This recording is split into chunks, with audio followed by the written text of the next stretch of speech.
কারণ ইতিহাস সাক্ষী মুসলমানদের কখনোই সংখ্যা বেশি ছিল না, অস্ত্র শস্ত্র বেশি ছিল না, কিন্তু যখন তারা আল্লাহর জন্য আল্লাহর দ্বীন কায়েমের সংগ্রামে যখন ঝাঁপিয়ে পড়েছেন, নারায়ে তাকবীর আল্লাহু আকবার স্লোগান দিয়ে যখন ময়দানে ঝাঁপিয়ে পড়েছেন, বাতিল শক্তির হাত থেকে তরবারিগুলো ঝনঝন করে মাটিতে পড়ে গেছে। বলেন আল্লাহু আকবার।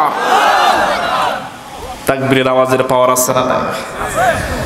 আর এই সময়ের জালিম শাসক গোষ্ঠী, ওই সমস্ত কোরআনের দ্বীনের দায়ী, কোরআনের সঠিক ব্যাখ্যা যারা দিয়েছেন, তাদের সঙ্গে জালিমেরা জামানার সর্বনিকৃষ্ট জুলুম করে তাদের সঙ্গে এমন ভাবে আচরণ করেছে, ইতিহাস তাদেরকে কোনোদিন ক্ষমা করবে না। কথা বলেন ঠিক কিনা?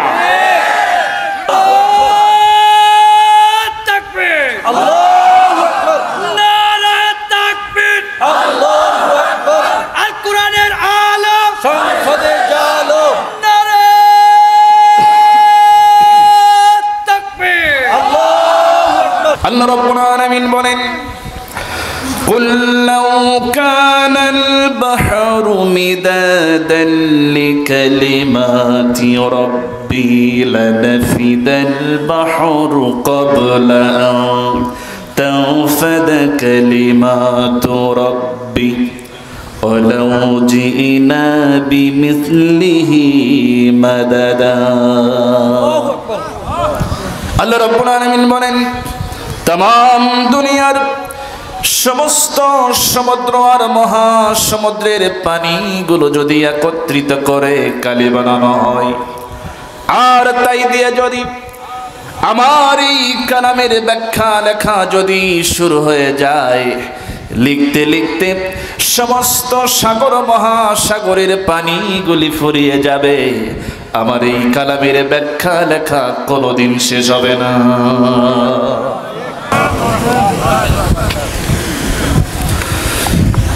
إن الحمد لله الأكرم الذي خلق الإنسان وكرم وعلمه من البيان ما لم يعلم، فسبحان الذي لا يحصى امتنانه باللسان ولا بالقلم، نشهد أن لا إله إلا الله وحده لا شريك له، ونشهد أن سيدنا وحبيبنا ومولانا محمدا عبده ورسوله الذي أرسله بالحق بشيرا ونذيرا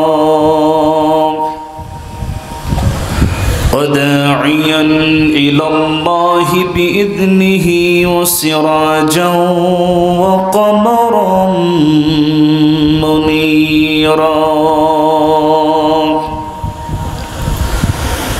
فقد قال الله تعالى في كلامه المجيد وفرقانه الحميد،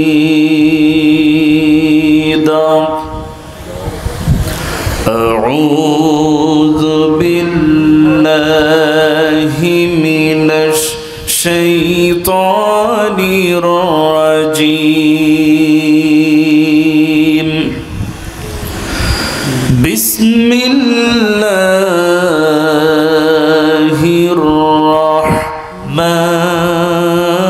الرحمن الرحيم، إن الله وملائكته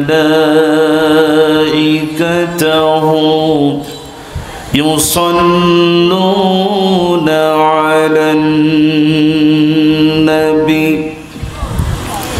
يا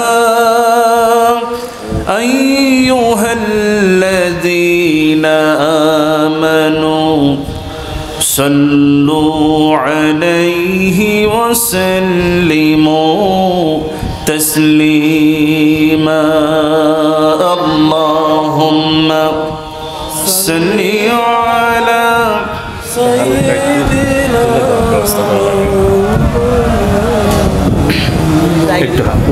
وعلى آل سيدنا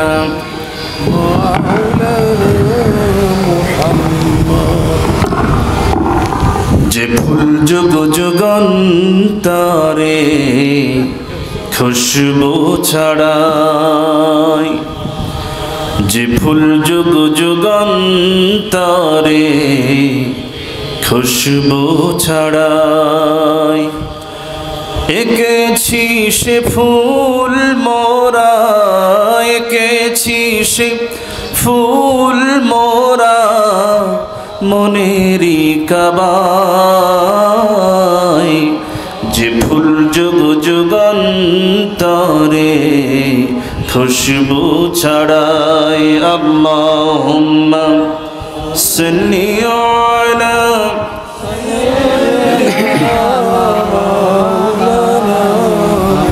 ওয়ালা আলি সাইয়্যিদিনা।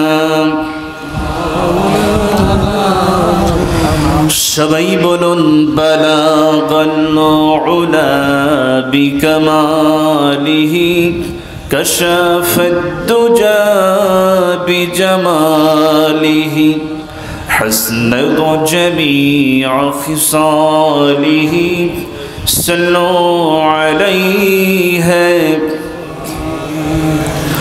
ও নাই ফুল তো बुलबुल का तरन्नुम भी न हो, जिम्मे दहर में कलियों का तबस्सुम भी न हो, बलागल उला बिकमालिही कशाफद दुजा बिजमालिही حسنه جميع خصاله صلوا عليه। ये तेरी मेराज थी कि तू लौहा कलम तक पहुँचा, और मेरी मेराजी है कि मैं तेरे कदम तक पहुँचा। बलगल उला बिकमालिही कशफत दुजा बिजमालिही हसनत जमीअ खिसालिही सल्लु अलैहि। अल्लाहुम्मा आमीन। ربنا ظلمنا أنفسنا وإن لم تغفر لنا وترحمنا لنكونن من الخاسرين। আল্লাহ তাআলা শেরপুর অঞ্চলের ঐতিহ্যবাহী এলাকা বাগড়া চকপতা ফরকানিয়া মাদ্রাসা মাঠ প্রাঙ্গণে অনুষ্ঠিত আজকের এই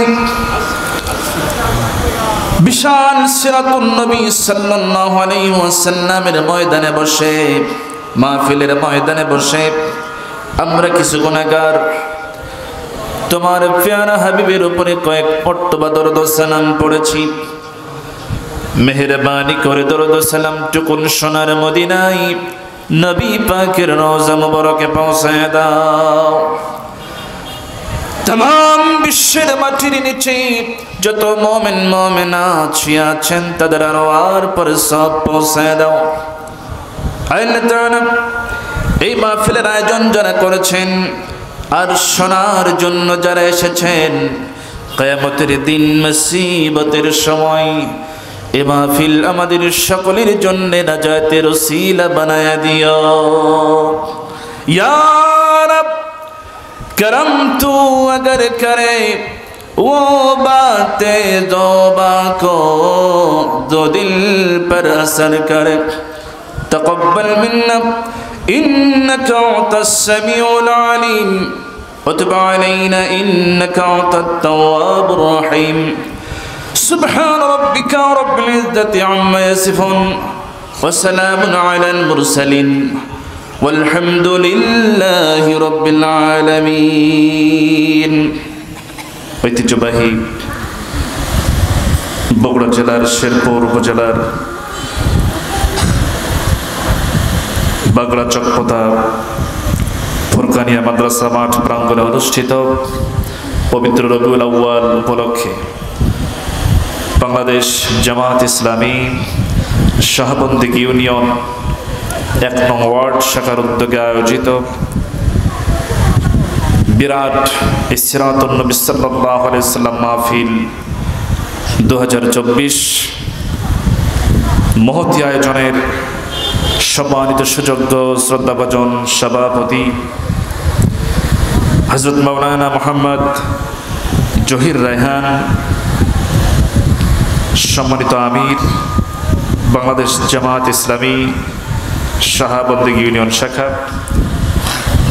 সহসভাপতি আলহাজ মোহাম্মদ মুখলেসুর রহমান, বিশিষ্ট সমাজসেবক আলহাজ মোহাম্মদ জাহাঙ্গীর আলম, বিশিষ্ট ব্যবসায়ী, আজকের মাহফিলের প্রধান অতিথি জননেতা আলহাজ মাওলানা মোহাম্মদ দবিবুর রহমান, সম্মানিত অতিথি কারি মোহাম্মদ আবুল কালাম আজাদ, অধ্যাপক আলহাজ মাওলানা মুফতি আনিসুর রহমান, আমার পূর্বে কথা বলেছেন দেশ বরেণ্য বিশিষ্ট ইসলামী চিন্তাবিদ প্রখ্যাত আইজিন হযরত মাওলানা মোহাম্মদ মুস্তাফিজুর রহমান,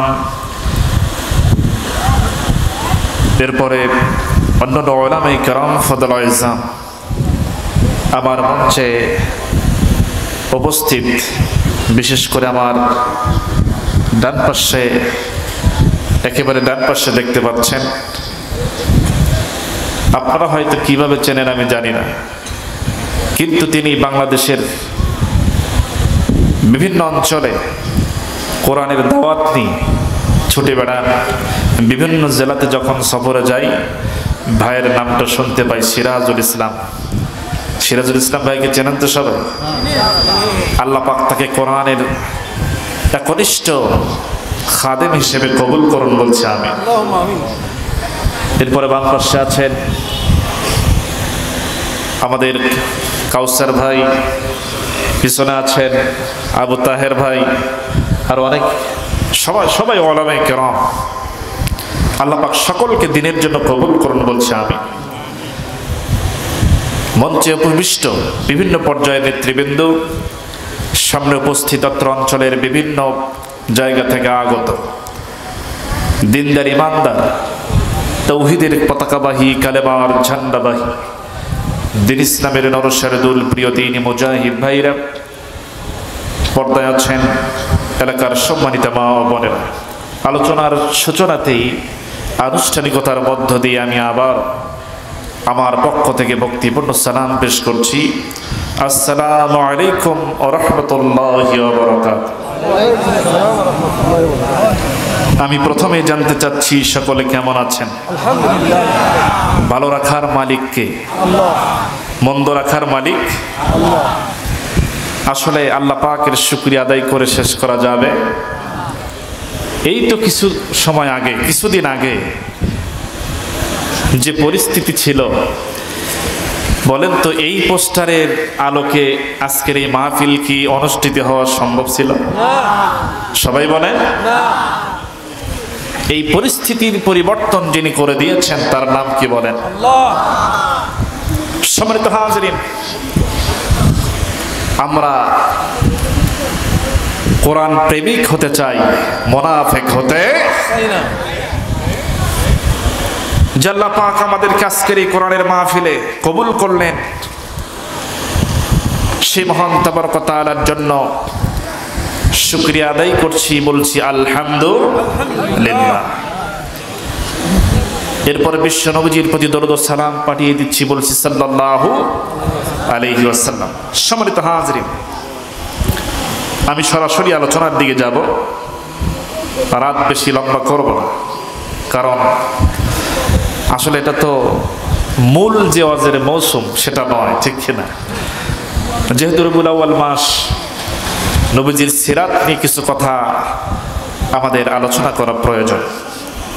তার সঙ্গে আমরা সরাসরি আলোচনার দিকেই যাচ্ছি, সকলে শয়তানের ওয়াসওয়াসা থেকে আমরা আল্লাহ পাকের কাছে পানা চেয়ে যথারীতি শুরু করছি। আমার সঙ্গে পড়ো, আউযু বিল্লাহি মিনাশ শাইতানির রাজীম, বিসমিল্লাহির রাহমানির রাহিম, ইনফিরু খিফাফান ওয়া সিকালা وجاهدوا بأموالكم وأنفسكم في سبيل الله ذلكم خير لكم إن كنتم تعلمون. الله أكبر. عن حريص الأشعري رضي الله تعالى عنه عن النبي صلى الله عليه وسلم قال أنا أمركم بخمس الله أمرني بهن الجماعات والسمع والطاعات والهجرة والجهاد في سبيل الله فإنه من خرج من الجماعات قيد شبر قيد شبر فقد خلع ربقة الإسلام من عنقي إلا أن يرجع ومن ادعى بدعوى الجاهليات فإنه من جزاء جهنم. قال رجل يا رسول الله صلى الله عليه وسلم وإن صلى وصام؟ قال رسول الله صلى الله عليه وسلم وإن صلى وصام وزعم أنه مسلم. رواه الترمذي. عن أبي هريرة رضي الله تعالى عنه قال قال رسول الله صلى الله عليه وسلم من مات ولم يكذب ولم يحدث به نفسه مات على شعبة من نفاق. রওয়াহুল মুসলিম আও কামা ক্বাল আলাইহিস সালাতু ওয়াস সালাম। বলছি সুবহানাল্লাহ, বলছি আলহামদুলিল্লাহ, বলছি আল্লাহু আকবার। সম্মানিত হাজিরিন, আমি আপনাদের সামনে কোরআনে কারীম থেকে ছোট্ট একটি আয়াত কারিমা তেলাওয়াত করেছি। এটি হচ্ছে কোরআনে কারীমের 9 নম্বর সূরা। সূরাটির নাম হচ্ছে সূরা তাওবা। কি নাম বলেন তো? সূরা তাওবা 41 নম্বর আয়াতে কারিমা আমি তেলাওয়াত করেছি। রাসূলের অসংখ্য হাদিস থেকে সামান্য 2টি মাত্র হাদিস আমি তেলাওয়াত করেছি। এর উপর ভিত্তি করেই কিছু সময়ের মধ্যে অল্প কিছু কথা বলার চেষ্টা করব। আল্লাহ পাক যেন আমাকে আমলের নিয়তে বলার, আপনাকেও যেন আমলের নিয়তে শোনার তৌফিক দান করেন, বলছে আমিন। সম্মানিত হাজির, আসলে কোরআনের তাফসীর করার মতো তো যে জ্ঞান, যে মেধা, যে যোগ্যতা, যে বয়স, যে পাণ্ডিত্য প্রয়োজন, তার কোনোটাই আমার ভিতরে নাই। আপনারা দেখেও বুঝতে পারছেন আমি কোরআনের ছাত্র হওয়ার জন্য শুধুমাত্র চেষ্টা করে যাচ্ছি। আপনারা সাক্ষী, এই জাতি সাক্ষী, এই ভূখণ্ডে, এই জমিনে কোরআনের তাফসীর তো সঠিকভাবে তারাই করেছেন যারা তাদের সুললিত কণ্ঠে, প্রাঞ্জল ভাষায় হৃদয়ের সবটুকুন আবেগ উজাড় করে দিয়ে সুমধুর কণ্ঠে আল্লাহর কালাম মানুষের সামনে উপস্থাপন করেছেন। আর তাদের সেই সুমধুর কণ্ঠে আল্লাহর কালাম শুনে একজন নয়, দুইজন নয়, অসংখ্য অগণিত অমুসলিম ভাই বোনেরা নিজেদের বাপদাদার ধর্মকে পরিত্যাগ করে ইসলামের সুশীতল ছায়াতল আশ্রয় গ্রহণ করেছে। কথা বলেন ঠিক কি? আর এই সময়ের জালিম শাসক গোষ্ঠী, ওই সমস্ত কোরআনের দ্বীনের দায়ী, কোরআনের সঠিক ব্যাখ্যা যারা দিয়েছেন, তাদের সঙ্গে জালিমেরা জামানার সর্বনিকৃষ্ট জুলুম করে তাদের সঙ্গে এমন ভাবে আচরণ করেছে, ইতিহাস তাদেরকে কোনোদিন ক্ষমা করবে না। কথা বলেন ঠিক কিনা?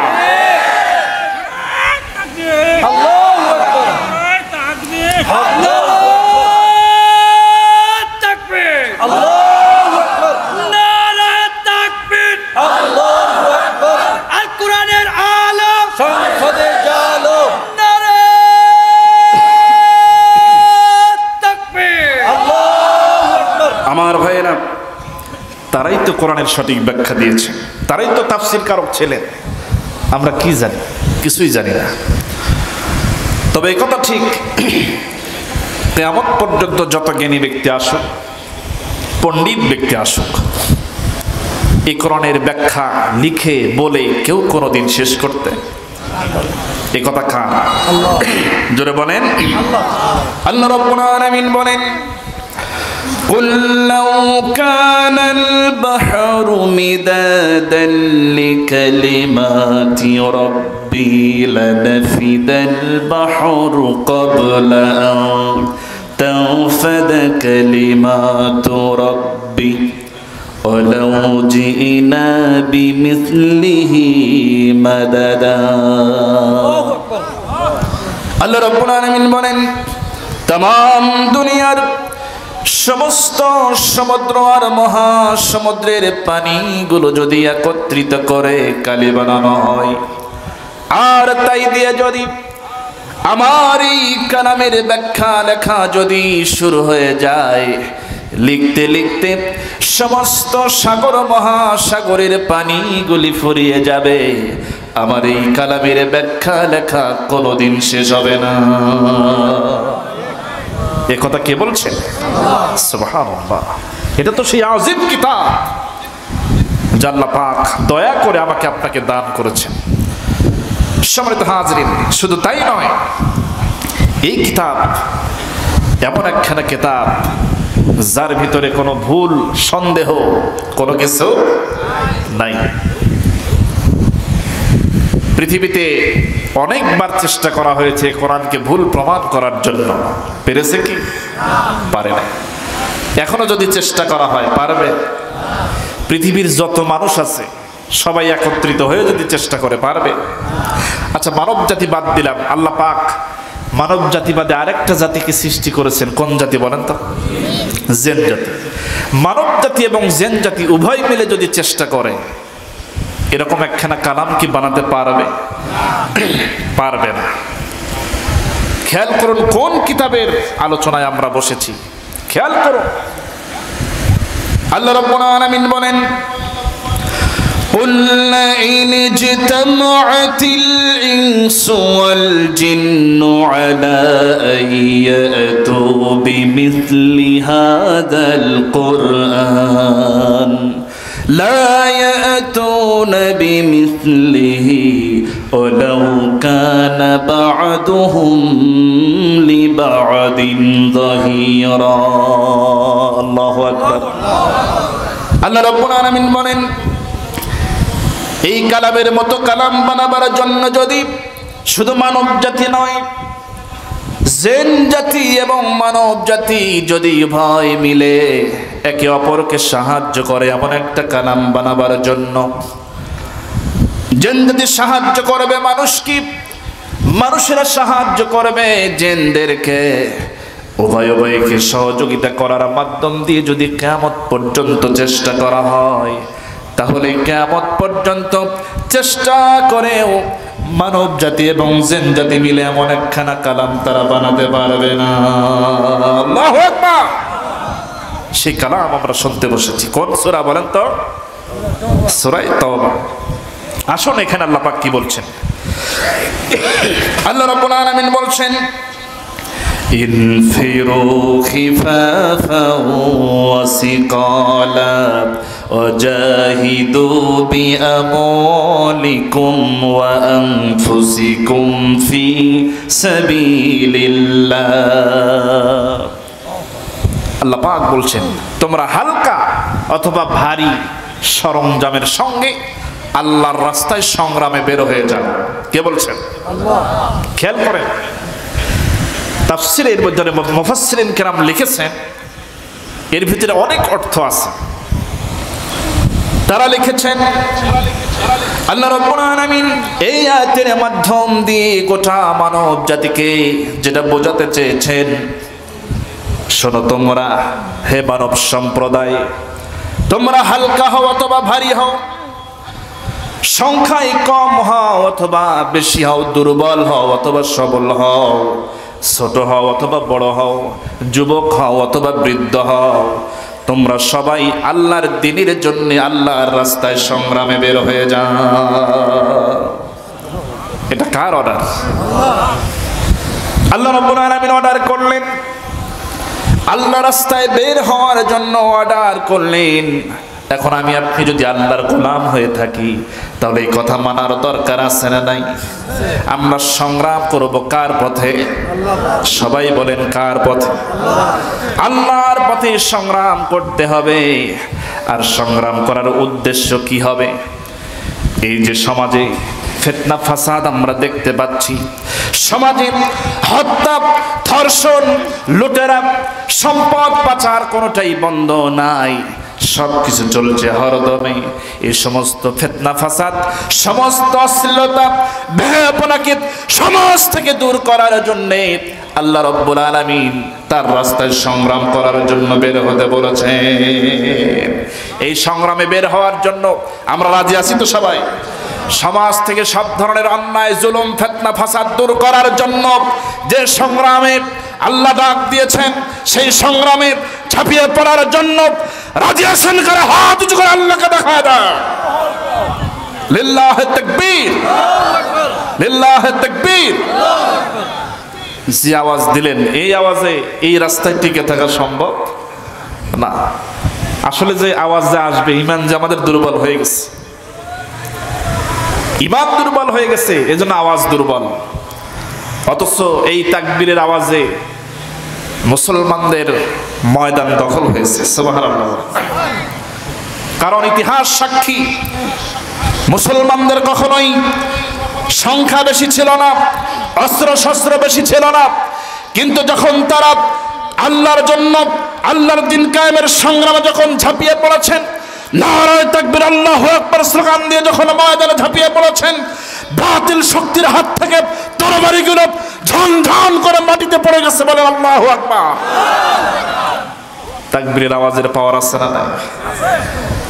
কিন্তু সেই আওয়াজ আমরা দুর্বল করে ফেলেছি। ওই যে আমাদের ঈমান দুর্বল। আমি উদাহরণ দিতে গিয়ে বলি, খেয়াল করেন, দুইজন বন্ধু, কয়জন? দুইজন বন্ধু। তো একজন বন্ধু বলতেছে, মানে সে নিয়ত করেছে বাঘ শিকার করতে যাবে। কি শিকার? মনোযোগ দিবেন, মানে আমাদের ঈমানের সাহস, জজবা কোন পর্যায়ে গেছে এটা বোঝাবার জন্য বলছি। তো বাঘ শিকারে যাবে। আরেক বন্ধু খবর পেয়ে সে চিন্তা করতে, সাংঘাতিক ব্যাপার, বাঘ শিকার করতে যাবে, এত বড় বিশাল কাজ করতে যাবে, তার সাথে দেখা করতে হয়। চলে গেছে, গিয়ে বলতেছে, বন্ধু শুনলাম তুমি নাকি বাঘ শিকার করতে যাবে, কথাটা কি ঠিক? বন্ধু বলতেছে, হ্যাঁ তুমি ঠিকই শুনেছো, বাঘ শিকার করতে যাবো, মানে আমি তো প্রস্তুত হয়ে আছি, বের হব। তা বন্ধু বলতেছে, আচ্ছা বের হবে, বাঘ শিকারে যাবে, তা দেরি করো কেন, বের হও। কয় বন্ধু বের যে হব, দরজার সামনে একটা কুকুর বসে আছে, এই কুকুরের ভয়ে আমি বের হওয়ার সাহস পাচ্ছি না। দরজার সামনে কি বসে আছে? আর ও শিকার করতে যাবে কি? তাহলে একটু বিবেক দিয়ে চিন্তা করেন, যে কুকুরের ভয়ে ঘর থেকে বের হওয়ার সাহস পাচ্ছে না, এর ওই সাহস দিয়ে আদৌ কি বাঘ শিকার করা সম্ভব? কিয়ামত পর্যন্ত কি সম্ভব? তা আমাদের ঈমানের অবস্থা ওই পর্যায়ে গেছে। এই ঈমান দিয়ে, এই আওয়াজ দিয়ে ময়দানে, এই সংগ্রামে টিকে থাকা সম্ভব। আওয়াজ আসতে হবে না জোরে? এখন তো বাতিল পালাইছে, এখন কি আর ভয় আছে নাকি? আওয়াজ আসতে হবে না জোরে? তাকবীরের মধ্যে অনেকে জঙ্গিবাদের গন্ধ খুঁজতো, এবার গন্ধ খুঁজতে আসো, উচিত জবাব দেওয়া হবে মুসলমান, কথা বলা ঠিক কিনা?